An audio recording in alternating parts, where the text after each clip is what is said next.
My favorite movie of all time is Tim Burton's 1994 film Ed Wood, which might surprise a lot of people who meet me because I'm sure they assume it's something like Star Wars, but no. It's actually this really quirky, funny, and not totally accurate retelling of the infamous director's life. For those of you who don't know who Ed Wood is, he was posthumously voted worst director of all time. His works include Glen or Glenda, Bride of the Monster, and Plan 9 from Outer Space. Right off the bat, Ed's movies are pretty bad. They seek to reimagine and rip off the kinds of films Ed loved as a kid. He was a big fan of Dracula in particular and worked with Bela Lugosi, Dracula himself, in the waning years of his life. But Ed's movies are a special kind of bad.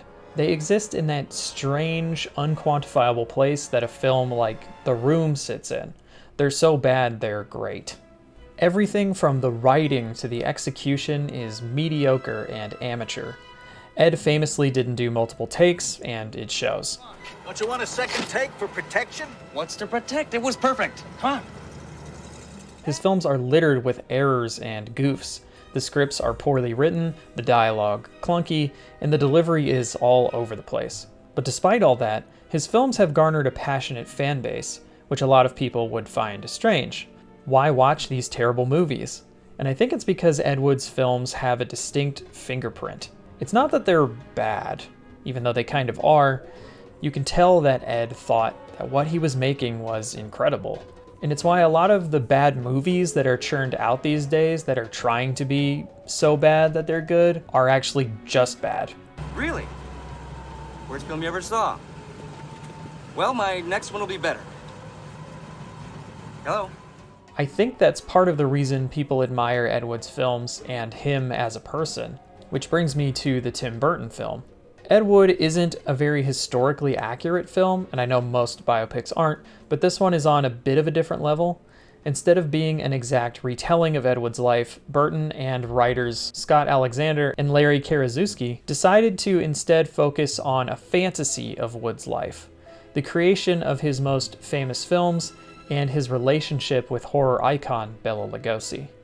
Martin Landau as Lugosi is one of my all-time favorite castings. He not only captures that bleak sadness that was the final years of Lugosi's life, but also highlights the absurdity taking place around him. Karloff? Sidekick? You! Pull the string! Pull the string! Bullshit! I'm ready now. Roll the camera. Johnny Depp's portrayal of Ed is such a perfect embodiment of the titular man, expressing all of the blind optimism of not only Ed himself, but the age in which all his movies were created, which was the 1950s and 60s, a period of economic growth for both the United States and Hollywood. The films Ed grew up on, like Dracula and Frankenstein, had found a second life on television and theatrical re-releases, and the kids of the 1920s and 30s were now entering the film industry, Ed included. With that economic boom, more and more film projects were being greenlit en masse, and the 30-year nostalgia cycle for these kinds of movies was just coming around. In the film, we see Ed work on his three most infamous films, Glen or Glenda, Bride of the Monster, and Plan 9 from Outer Space. Glen or Glenda is the story of a transvestite revealing his secret to the world, the titular Glen actually being played by Wood himself, who was a transvestite in real life, and really did steal many of his wife's Angora sweaters to wear secretly. Meanwhile, Bela Lugosi plays some kind of god overlooking the whole movie. It's very strange. Pull the string! Bride of the Monster is Wood's attempt at a classic universal monster film, with Lugosi playing a mad scientist, and it's filled with lots of errors and just strange mistakes. The last film, and arguably the one he's most known for, is Plan 9 from Outer Space, originally known as Grave Robbers from Outer Space.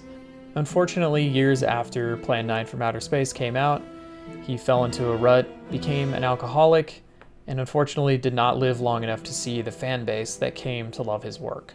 I love this movie for a lot of reasons. I mean, it highlights a lot of the things that I'm interested in, like old black and white monster movies.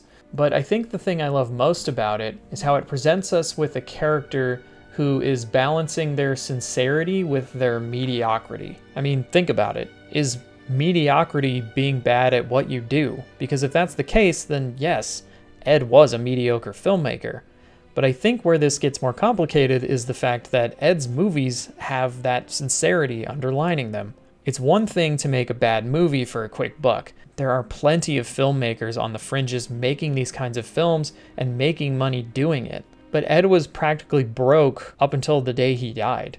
He didn't make movies for money, he made them because he wanted to make movies. All of his films are Ed expressing some piece of himself for the world to see. He thought the things he was making were amazing, and maybe that's what really matters. Not that he was voted worst director of all time, which honestly I don't think is accurate. His work connects with people and ultimately brings them joy.